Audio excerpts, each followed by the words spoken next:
नमस्कार, मैं हूं श्वेता झा और आप देख रहे हैं आज तक। बड़ी खबर इस वक्त की विशाखापट्टनम से आ रही है। यहां पर एक फार्मा कंपनी में गैस रिसाव हो गया है। इससे इलाके में दहशत फैलने की खबर है। आसपास के गांव को खाली करा लिया गया है। नेवी और दमकल को मौके पर रवाना कर दिया गया है। आशीष पांडे हमारे संवाददाता हैदराबाद से हमारे साथ जुड़े हैं। आशीष, क्या जानकारी मिल पा रही है?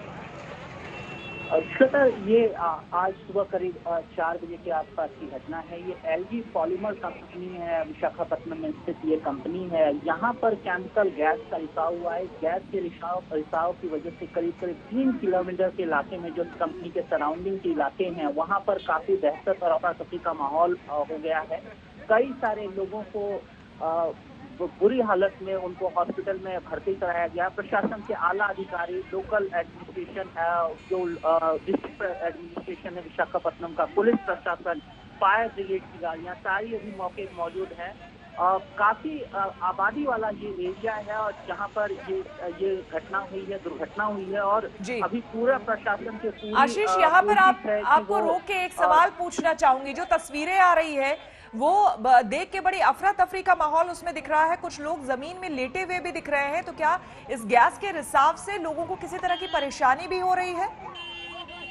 जी हाँ श्वेता, इस गैस के रिसाव से लोगों को सांस लेने में दिक्कत हो रही है। उनको काफी उल्टियां हो रही हैं, उनको हेडेक, उनको सर दर्द की शिकायत है। खासकर सांस लेने की शिकायत में दिक्कत हो रही है। और बच्चों की भी तस्वीरें सामने आ रही है। बच्चों को भी एम्बुलेंस से ले जाया जा रहा है। आशीष जी हाँ, इन सारे लोगों को, छोटे बच्चे हैं, महिलाएं हैं, पुरुष हैं, इन सारे लोगों को करीब 5 जो गांव हैं इस फैक्ट्री एलजी पॉलीमर के साथ लगे हुए, उन 5 गांवों के लोगों को निकाल कर अब सुरक्षित जगहों पर ले जाया जा रहा है। ज्यादा से ज्यादा लोगों को हॉस्पिटल में ले जाया जा रहा है।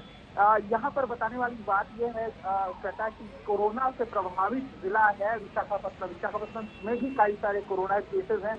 ऐसे में इस मुश्किल घड़ी में इतने सारे लोगों को हॉस्पिटल में लेके जाना, उनको इमरजेंसी फैसिलिटी देना भी एक बड़ा चैलेंज है। अभी प्रशासन की पूरी कोशिश है कि स्थिति को नियंत्रण में लाया जाए, गैस के रिसाव को रोका जाए। बिल्कुल आशीष, आप पूरे मामले पर नजर बनाए रखें। आगे भी आपसे हम अपडेट लेते रहेंगे। फिलहाल बहुत शुक्रिया आपका तमाम जानकारी के लिए। और आपको बता दें कि देश में कोरोना के मरीजों की संख्या लगभग 50,000 हो चुकी है। पिछले 3 दिनों में संक्रमण बढ़ने की रफ्तार सबसे तेज है। 4 मई को देश में 41,000 संक्रमित थे, जो कि अब यानी कि 7 मई की सुबह तक बढ़कर करीब 50,000 हो चुके हैं। कोरोना के बढ़ते ग्राफ पर नजर डालें तो 0 से 10,000 मामले 75 दिन में सामने आए हैं। देश में 24 मार्च तक संक्रमितों की संख्या 571 थी। 25 मार्च को लॉकडाउन के पहले दिन से लेकर अब तक संक्रमितों की संख्या 49,429 हो चुकी है। तो देखिए किस तरह से कोरोना का ग्राफ लगातार हमारे देश में बढ़ रहा है। 6 राज्यों की तस्वीरें भी आपको हम दिखा रहे हैं, जिसमें सबसे अव्वल है महाराष्ट्र। जी हां, महाराष्ट्र में सबसे ज्यादा मामले 16,758 मामले सामने आए हैं। देश में लॉकडाउन नहीं होता तो क्या होता, ये सोचकर आपके होश फाख्ता हो जाएंगे। आप चौंक जाएंगे। कोरोना के खिलाफ लॉकडाउन की वजह से संक्रमित मरीजों की संख्या को रोकने में काफी हद तक कामयाबी हमें मिली है। लेकिन हाल के दिनों में जिस तरह से कोरोना के मरीजों की संख्या बढ़ी है, उससे कई सवाल भी खड़े हो गए हैं।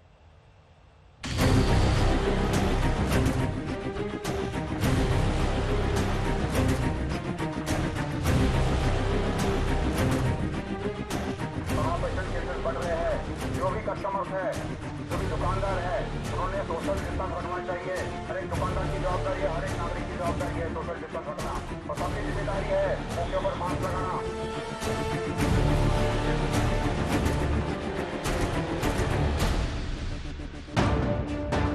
कोरोना के कहर से बचने के लिए देश लॉकडाउन के तीसरे फेज में है, लेकिन हालात नहीं हैं काबू में।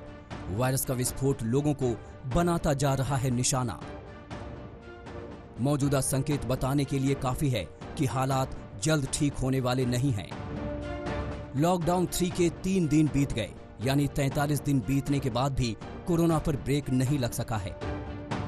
इन 3 दिनों के आंकड़ों पर गौर करें तो इसकी रफ्तार पहले से कहीं ज्यादा है। 4 मई को संक्रमित मरीज की संख्या थी 2900 और मौत का आंकड़ा था 99। 5 मई को संक्रमित मरीज की संख्या थी 3900, मौत का आंकड़ा था 195। 6 मई को संक्रमित मरीज की संख्या हो गई 2680 और मौत का आंकड़ा था 111। पिछले 24 घंटे में भारत में कोविड-19 के कारण हुई डेथ्स में 195 केसेस का इंक्रीज नोट किया गया है, जिसके कारण कुल डेथ्स की संख्या अब बढ़कर 1558 हो चुकी है।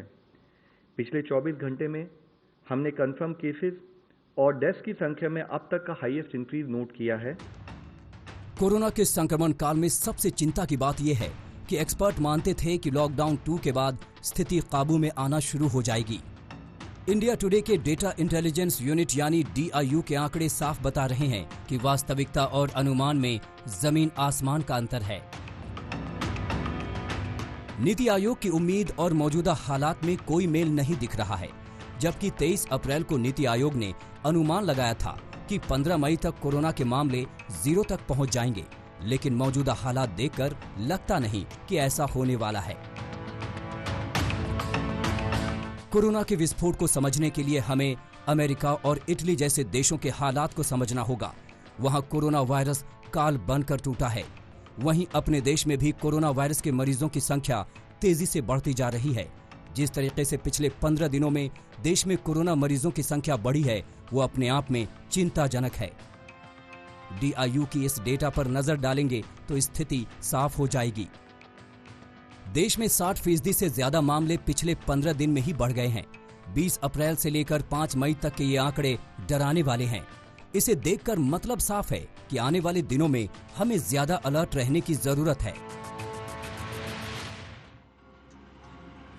लॉकडाउन 3 में बहुत सारे ऐसे छूट दिए गए हैं जिससे अर्थव्यवस्था पटरी पर आ सके।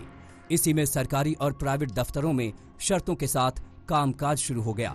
दुकानों को खोलने में ढील दी गई, लेकिन देश भर में शराब के लिए उमड़ी भीड़ ने चिंता की लकीर को और बड़ा कर दिया।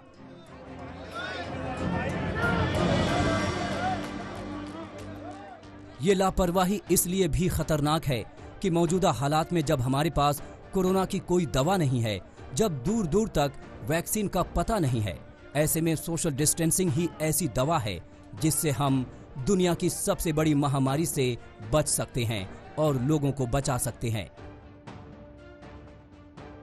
पिछले दिनों जिस तरीके से संपूर्ण बंदी को लेकर सरकार ने कदम उठाए, उसकी पूरी दुनिया में तारीफ हुई। लेकिन कुछ घटनाएं बार बार हमें चिंता में डाल देती हैं, चाहे मरकज हो या फिर मजदूरों की घर वापसी का मामला या फिर शराब के लिए सोशल डिस्टेंसिंग के लिए उड़ती धज्जियां। लॉकडाउन में किसी भी तरह की चूक पूरे देश को बहुत ही बड़े खतरे में डाल सकती है। इंडिया टुडे के डेटा इंटेलिजेंस यूनिट यानी DIU ये भी बताती है कि अगर देश में लॉकडाउन नहीं लगाया जाता तो हालात बदतर हो जाते। DIU के मुताबिक अगर लॉकडाउन नहीं लागू किया गया होता तो 4 मई तक ही कोरोना के मामले 4 लाख के पार चले गए होते, जबकि आज यानी 7 मई को भी कोरोना के मरीजों का आंकड़ा 50,000 के पार ही हुआ है। वहीं कोरोना के खिलाफ जंग में लॉकडाउन को दूसरी संस्था ने भी कारगर बताया है। मुंबई की international institute for population sciences यानी IIPS के एक स्टडी में पाया गया है कि अगर लॉकडाउन नहीं किया जाता तो देश में कोरोना से 4,30,000 से ज्यादा लोग संक्रमित हो गए होते और 33,000 लोगों की मौत हो चुकी होती। ऐसे में साफ है कि कोरोना के संक्रमण के चेन को तोड़ना है तो लॉकडाउन ही कारगर हथियार है और इसी हथियार के बूते हम कोरोना पर फतह हासिल कर सकते हैं। आज तक ब्यूरो। यानी कि लॉकडाउन टूटा तो खतरा फौरन दबोच लेगा। कोरोना ने किसी भी लापरवाही पर छोड़ा नहीं है। ऐसे में लॉकडाउन 3 काफी अहम है। समय बीतने के साथ साथ कुछ शहरों का हाल गंभीर होता जा रहा है।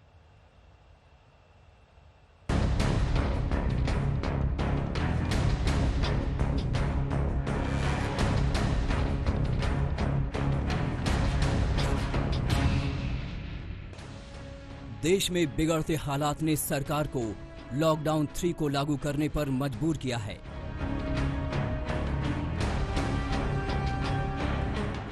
वैसे तो लॉकडाउन की वजह से अर्थव्यवस्था की सेहत पर गंभीर असर पड़ा है, लेकिन सरकार ने लोगों की सुरक्षा को सर्वोपरि रखा है। केंद्र के साथ ज्यादातर राज्यों ने भी संपूर्ण बंदी को कायम रखा है, क्योंकि इसमें हुई थोड़ी सी भी चूक पूरे देश को भयंकर खतरे में डाल सकती है। देश में आने वाले दिन कैसे होंगे, ये इस बात पर निर्भर करता है कि लॉकडाउन का पालन लोग कितनी संजीदगी के साथ करते हैं। देश के हालात बेहद डराने वाले हैं। खासकर राजधानी दिल्ली, मुंबई और अहमदाबाद तो कोरोना के लिहाज से बेहद खतरनाक हो चुके हैं। कोरोना के ये टॉप 3 हॉटस्पॉट शहर हैं, लेकिन डेंजर जोन की लिस्ट में सिर्फ ये 3 शहर नहीं, 12 ऐसे शहर हैं जहां कुल कोरोना के 60% से ज्यादा मामले हैं। Number 1 Mumbai, number 2 Delhi, number 3 Ahmedabad, number 4 Chennai, number 5 Indore, number 6 Pune, number 7 Jaipur, number 8 Surat, number 9 Kolkata, number 10 Agra, number 11 Hyderabad और नंबर 12 भोपाल। जो भी कस्टमर्स है, जो भी दुकानदार है, उन्होंने सोशल डिस्टेंस रखना चाहिए। हर एक दुकानदार की जवाबदारी है, हर एक नागरिक की जवाबदारी है सोशल डिस्टेंस रखना, और सबकी जिम्मेदारी है मुंह के ऊपर मास्क लगाना। सबकी जिम्मेदारी है मास्क लगाना, सोशल डिस्टेंसिंग बनाए रखना, लेकिन मुंबई कहां मानने वाली। महानगरी में सड़कों पर ये भीड़ बता रही है कि इन्हें खतरे की परवाह नहीं। जानबूझकर लोग खतरे को बुला रहे हैं, ये जानते हुए कि यहाँ संक्रमण की रफ्तार बेहद तेज है और ये आंकड़ा 10,000 के पार पहुंच चुका है। वहीं पूरे महाराष्ट्र में पीड़ितों का आंकड़ा 15,000 के पार जा चुका है।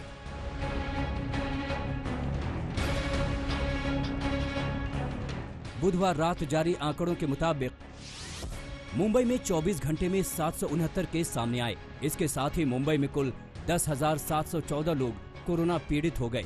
24 घंटे में मुंबई में 25 लोगों ने अपनी जान गंवाई और इस तरह मुंबई में मरने वालों की कुल संख्या 412 पहुंच गई। वहीं महाराष्ट्र में 24 घंटे में कोरोना के 1,233 मामले सामने आए और 34 लोगों ने जान गंवाई।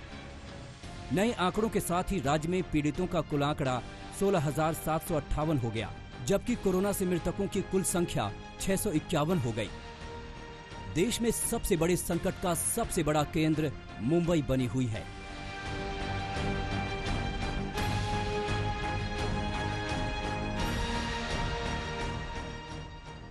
बीएमसी ने अपने इस ऑर्डर में कहा है कि लगातार जो है दुकानों के बाहर भारी भीड़ दिख रही है और इससे कोरोना के जो केसेस है वो बढ़ सकते हैं। मुंबई में अभी भी लगातार कोरोना वायरस के केसेस बढ़ते जा रहे हैं, जो डाउनवर्ड ट्रेंड है वो दिख नहीं रहा। इसलिए अब जो शराब की दुकानें हैं उनको बंद करने का आदेश दिया गया है। मुंबई में लिए जो ऑर्डर निकला है बीएमसी द्वारा कि कोई भी शराब की दुकान और बाकी की जो नॉन एसेंशियल सर्विसेज की भी जो दुकान होती है उनको भी बंद रखने का आदेश दिया है। सिर्फ जो एसेंशियल सर्विसेज की जो शॉप्स है उनको ही खुला रखा जाएगा। कोरोना संकट से जूझती राज्य सरकार ने 25,000 रजिस्टर्ड डॉक्टरों के लिए नया फरमान जारी किया है। इसके मुताबिक उन्हें कोविड सेंटर में कम से कम 15 दिन की ड्यूटी करना अनिवार्य कर दिया गया है। ऐसा नहीं करने पर सरकार कार्रवाई की तैयारी में है। तनुश्री पांडे और मुस्तफा शेख के साथ सौरभ वक्तानिया, मुंबई आज तक। महाराष्ट्र में तमाम कवायद की जा रही है कि किसी भी तरह से खतरा खत्म किया जाए। दिल्ली, अहमदाबाद समेत कई शहरों का भी वैसा ही हाल है।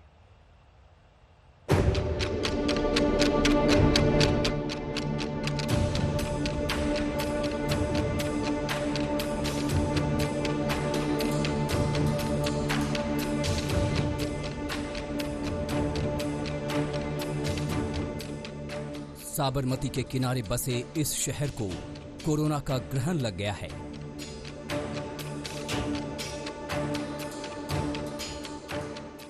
शहर में नाकेबंदी है,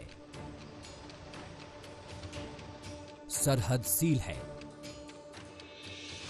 चप्पे चप्पे पर पहरा है, लेकिन कोरोना के अड्डे नहीं खत्म हो रहे हैं। अहमदाबाद के हालात बिगड़ते जा रहे हैं। जिसकी वजह से गुजरात में कोरोना के मरीजों की संख्या और मौत में जबरदस्त उछाल आया है। बुधवार रात 8 बजे तक 24 घंटों में गुजरात में कुल 380 नए मामले सामने आए हैं, जबकि 28 की मौत हुई है।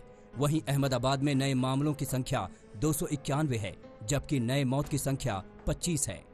ऐसे में अब अहमदाबाद में कोरोना के कुल केस 4735 हो चुके हैं, जबकि गुजरात में कुल मामले 6625 हो चुके हैं। कोरोना संक्रमण के मामले में अहमदाबाद ने देश भर में गुजरात को नंबर 2 पर पहुंचा दिया। यही चिंता का सबब है। इसका मतलब है कि हमारे यहाँ बिल्कुल अब उत्तरोत्तर जितने लोग रिकवर होके अच्छे होके वापस घर जा रहे हैं, इनकी संख्या बढ़ रही है। और अगर पूरी संख्या आज के दिन पर देखा जाए तो अभी तक पॉजिटिव केसेस तो हैं, पर उसके सामने 1381 जितने लोग बिल्कुल ठीक हो गए हैं और डिस्चार्ज हो गए हैं, ये अंक है। अहमदाबाद में कोरोना संक्रमित मरीजों के ठीक होने की तादाद भी दूसरे शहरों की तुलना में काफी कम है। अहमदाबाद में रिकवरी रेट जहां 16.31% है, वहीं दिल्ली और मुंबई में रिकवरी रेट करीब 33% है। अब ऐसे में सवाल उठता है कि आखिर अहमदाबाद में अब तक क्यों नहीं थम रहे मौत के आंकड़े, क्यों नहीं कोरोना के अड्डे पर किए जा रहे प्रहार। और अब एक खास खबर आपको बता दें, जिसमें हम लॉकडाउन में सोशल डिस्टेंसिंग का पालन करवाने वाली अद्भुत नारी शक्ति से आपकी मुलाकात करवाएंगे। ये वो महिलाएं हैं जो कोरोना के संकट में लोगों को सोशल डिस्टेंसिंग और लॉकडाउन का सम्मान करना सिखा रही हैं। नारी जब निर्भय होकर समाज की रक्षा का प्रण लेती है तो क्या होता है, ये आप हमारी इस ग्राउंड रिपोर्ट में देखिए।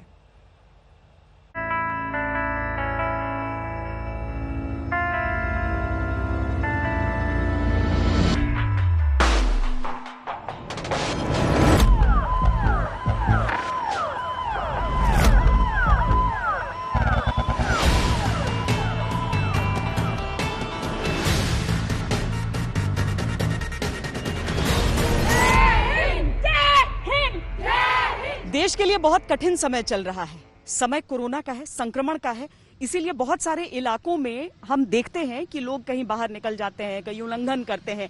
पुलिसिंग की जो भूमिका है वो बहुत महत्वपूर्ण होती है। और प्रधानमंत्री ने भी बार बार कहा है, हर एक व्यक्ति बार बार कहता है कि हमारे जो कर्म योद्धा हैं वो हैं जो इस समय में भी सड़कों पर निकल रहे हैं। कुछ ऐसी ही वीरांगनाओं के साथ हम इस समय जयपुर में मौजूद हैं। ये तकरीबन समझ लीजिए 200 महिलाओं का एक बटालियन है जिसका नाम निर्भया स्क्वाड है। मैम, आप उसको मैनेज करती हैं। सुनीता मीना जी, क्या क्या कर सकती हैं ये सब? ये हमारी निर्भया स्क्वाड महिला ऑफिसर्स की टीम है, जयपुर पुलिस की टीम है और ये बहुत शानदार काम कर रही हैं। और ये लोग वास्तव में एक स्मार्ट कॉप हैं। ये लोग मार्शल आर्ट्स में दक्ष हैं, सेल्फ डिफेंस की सारी टेक्निक्स ये जानते हैं और इसके अतिरिक्त ये एक लड़की 10 को पछाड़ने के अंदर सक्षम है और हमें इन सब पे गर्व है। ये महिला ऑफिसर्स के पास में हमने उनको बाइक दी हुई है जिसके अंदर सायरन सिस्टम है, जिसके अंदर पब्लिक एड्रेस सिस्टम है, वेल इक्विप्ड है, फर्स्ट एड बॉक्स है और ये लगातार इस पब्लिक एड्रेस सिस्टम के ऊपर बोलती हुई जाती हैं कि आप घरों में रहिए और स्वस्थ रहिए, सुरक्षित रहिए, घरों से बाहर। ये दिखा सकती हैं किनकी बाइक से? हम पब्लिक एड्रेसिंग सिस्टम के माध्यम से पब्लिक को संदेश देते हैं कि there is curfew area, so follow the instructions issued by the government, stay home, stay safe, Jaipur police always with you. हम संदेश देते रहते हैं लगातार और पब्लिक से हमें अच्छा रिस्पॉन्स मिलता है। हमारा वेलकम करते हैं, फूल बरसाते हैं और हम जोश और उत्साह के साथ ड्यूटी करते हैं। जो ये सारी लड़कियां हैं ये सब मार्शल आर्ट्स में आपने बोला कि मार्शल आर्ट्स अच्छी तरह से जानती हैं? Yes ma'am. तो सचमुच में आप लोग पटक लेती हैं 10 लोगों? बिल्कुल मैम, हमें तैयारी इसीलिए किया गया है। और मैम एक चीज मैं कहना चाहूंगी, वो खुद ही जान जाते हैं बुलंदी आसमानों की, परिंदों को तालीम नहीं दी जाती उड़ानों की। वाह वाह, क्या बात है, क्या बात है। देखिए, सिर्फ वर्दी नहीं है बल्कि एक शायर का दिल भी है। तो एज ग्रुप आप लोगों की क्या है? सबसे यंग 25 से स्टार्ट है। मतलब 25, मोर देन 25, 26 और 30 तक है। फिजिकली आप लोगों में से आपको लगता है कि मतलब आप किसी भी मेल को भी आराम से पछाड़ सकते हैं? ऑफ कोर्स, बिल्कुल। पुलिस की मतलब जो जैसे कि मैडम हमारी बताती है कि पुलिस के खून में ही, और एक पुलिस अपने आप में बहुत बड़ी बात है। तो इसमें मतलब लेडी होना, और ये अभी इस टाइम तो हमारे लिए बहुत ही प्राउड की बात है। तो पर बहुत सारे इलाकों में हम देखते हैं कि लोग सुन नहीं रहे हैं। बहुत सारे इलाकों से देखा, मैं जयपुर की बात नहीं कर रही हूँ, लेकिन बाकी जगहों की बात कर रही हूँ कि कई बार पत्थर चलते भी हमने देखे। तो ये चीजें कभी डराती हैं? नहीं मैम, बिल्कुल डर नहीं लगता इससे। और जाते हैं तो पब्लिक हमारी सुनती भी है। अब हर जगह पे ऐसा नहीं होता है, कोई कोई जगह, लेकिन जाते हैं तो पब्लिक सुनती है कि भाई लड़कियां हैं, और थोड़ा सा ऐसा प्राउड ऑफ महसूस होता है कि भाई हाँ, वो हमें देख के ऑटोमेटिकली घरों के अंदर चले जाते हैं। मैम मेरी 4.5 साल की बेटी है जिसको कोरोना, ये जो पैंडेमिक कोरोना डिजीज चल रही है, इसके दौरान मैंने गांव में छोड़ रखा है। और वो कहती है कि मम्मा आप बहुत अच्छे से ड्यूटी करो, मैं बिल्कुल मस्त हूँ। हमारे बच्चे भी हमारे साथ साथ बहुत पावरफुल और ब्रेव हैं, इसलिए हमें कोई दिक्कत नहीं है। हम भी देश की सेवा कर रहे हैं। हम हमारे अंदर और हमारे घर वालों के अंदर भी इस चीज को लेकर बहुत जज्बा है। और जब लोग हमारे ऊपर फूल बरसाते हैं और तालियां बजाते हैं तो हम जो मुंह बांध रखा है उसके अंदर से हमारे आंखों से आंसू आते हैं कि दुनिया हमें देख के बहुत मजबूत हो रही है और इस बीमारी से लड़ने के लिए बहुत मजबूत है, सशक्त है, इससे बाहर निकलेंगे सब। जो जैसे ड्यूटी से आते हैं घर से बिल्कुल तैयार होकर निकलते हैं, गाड़ियों को हाथ लगाने से पहले नेट सैनिटाइज करते हैं, बाद में बाइक उठाते हैं, ड्यूटी करते हैं। घर जाते हैं तो घर वाले पहले ही दरवाजा खोल के रख देते हैं, बेटे को साइड में कर देते हैं, डायरेक्टली बाथरूम में जाते हैं। कपड़े भाग के नहीं आ सकता है पास? भाग के आता है कि मम्मा आ गई, लेकिन उसके पापा उसको साइड में ले लेते हैं कि बेटा मम्मा ड्यूटी से आई है, अभी नहाएगी, कपड़े धोएगी, बाद में आपको लेगी। बच्चा साइड में हो जाता है, लेकिन दुख होता है मैम बहुत। पर डायरेक्ट बाथरूम में जाते हैं, कपड़े धोते हैं, नहाते हैं, उसके बाद में पूरा सैनिटाइज होने के बाद में ही बच्चों को हाथ लगाते हैं। ऐसे भी होंगे मैम जिनके हस्बैंड भी पुलिस में होंगे? बिल्कुल बिल्कुल, इनमें से कई ऐसे हैं जिनके हस्बैंड पुलिस में है। जी मैम, मेरे हस्बैंड दिल्ली पुलिस में है। वो भी मेरी तरह मुझे सपोर्ट करते हैं कि एक महिला होने के नाते हम इस पोजीशन पे हैं कि हम पूरे देश को संभाल रहे हैं, पूरे देश को जागरूक करते हैं और आगे भी करते रहेंगे। मुझे मेरी फैमिली की तरफ से पूरा सपोर्ट मिल रहा है इस चीज के लिए। ट्रेनिंग चल रही थी और उतनी मुश्किल ट्रेनिंग चल रही थी, कभी एक समय के लिए भी लगता था कि नहीं कर पाऊंगी? हाँ, शुरू में ऐसा लगा था, बट कर गए। पर हौसला बढ़ाते रहे सब? यस, सारे लोग हौसला बढ़ाते रहे आप लोग? यस मैम, बहुत अच्छा लगा है ना, क्योंकि मेरे हस्बैंड नेवी में है। और हाँ, वो दिल्ली में है अभी हाल, तो वो बोलते हैं कि ना ये अच्छा टाइम है नौकरी करने का, तुम्हें जानने का। वो बहुत अच्छा लगता है क्योंकि हम घर से आते हैं बच्चों को छोड़ के और यहाँ से जाते हैं तो अपना भी पूरा ध्यान रखते हैं और बच्चों का भी ध्यान। देखिए, जो लोग बेटियों को बांधने की कोशिश करते हैं वो सुन ले ये सारी बातें। मुश्किल लग रहा है या? मुश्किल तो नहीं लग रहा मैम, तो रूटीन हो गया, 1 महीने से यही चल रहा है। घर जाते हैं, नहाना, हेलमेट धोना, जूते तक धोना, सारे गाड़ी सैनिटाइज करना, फिर बाद में बच्चों के पास जाना। एक बात और मैं बोलना चाहूंगी कि इससे जब कोरोना का यहाँ पे प्रकोप चल रहा है तो ऐसी परिस्थितियों में, क्योंकि लोग घरों में काफी दिनों से बंद हैं, तो उनकी मानसिक स्थिति भी कुछ ठीक नहीं है। तो कुछ लोग बिल्कुल ही बोझिल हैं, तो कुछ उदास है। तो उनकी उदासी दूर करने के लिए हम लोग टाइम पर उनका मनोरंजन भी करते हैं, उनको जागृत भी करते हैं, और जागरूक करने के लिए हम लोग कभी कभी गाना भी गाते हैं। क्या बात कर रही है? तो मतलब ये जो फोर्स है आपकी, जो तो एक तो यूनिफॉर्म इतना स्मार्ट इनका, जितनी काबिलियत आप बता रही हैं, उसमें वो गाना भी गा सकती हैं। भी गाती हैं, तो मैं कहूंगी देखिए आप इनसे पूछ सकते हैं गाना। ऐसे मौके आते हैं? हाँ, ऐसे मौके आते हैं जब लोग बहुत ज्यादा पजल्ड हैं, कई लोग घरों में हैं और वो सोचते हैं उनके मतलब नीरस सा हो रहा है सब कुछ। तो क्या करते, क्या गाती हैं अगर गुनगुना सके हमारे लिए? हाँ बिल्कुल मैम, मैं 2 लाइनें गाने चाहूंगी जिसके माध्यम से हम लोग उनको अवेयर भी करते हैं। महामारी है कोरोना, कुछ भी तुम करो ना, बैठो घरों में अंदर, किसी और से डरो ना। महामारी है कोरोना, कुछ दिन की बात है प्यारे, सब बैठो न्यारे न्यारे, कोई नियम न तोड़ो, सरकार के वो सारे साबुन से हाथ धो लो, कोई फिक्र करो ना, बैठो घरों में अपने, किसी और से डरो ना। कि है समय नदी की धार की सब बह जाया करते हैं, है समय बड़ा तूफान की प्रबल पर्वत झुक जाया करते हैं, पर कुछ बिरले लोग ऐसे होते हैं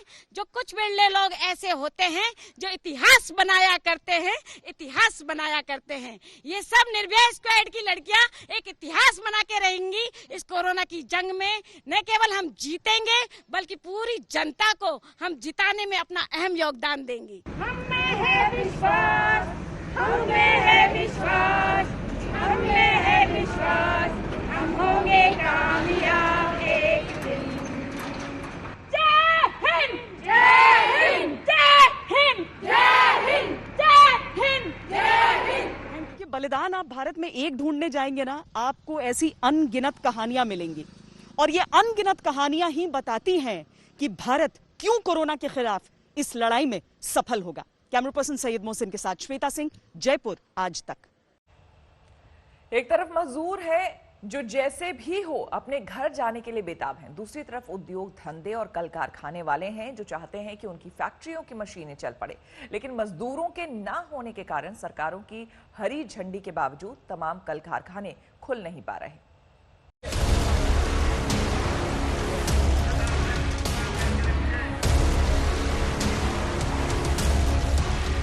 अपने अपने घरों के लिए बढ़ते और निकलते मजदूरों के कदमों की आवाज इंडस्ट्री चलाने वालों के दिलों पर हथौड़े की तरह बज रही है। ये तस्वीरें जयपुर की मंगला सरिया फैक्ट्री की हैं, जहां रोजाना 500 मजदूर काम करते थे। अगर 1/3 मजदूर भी रखें तो 250 चाहिए, लेकिन आज 100 के भी लाले पड़े हुए हैं।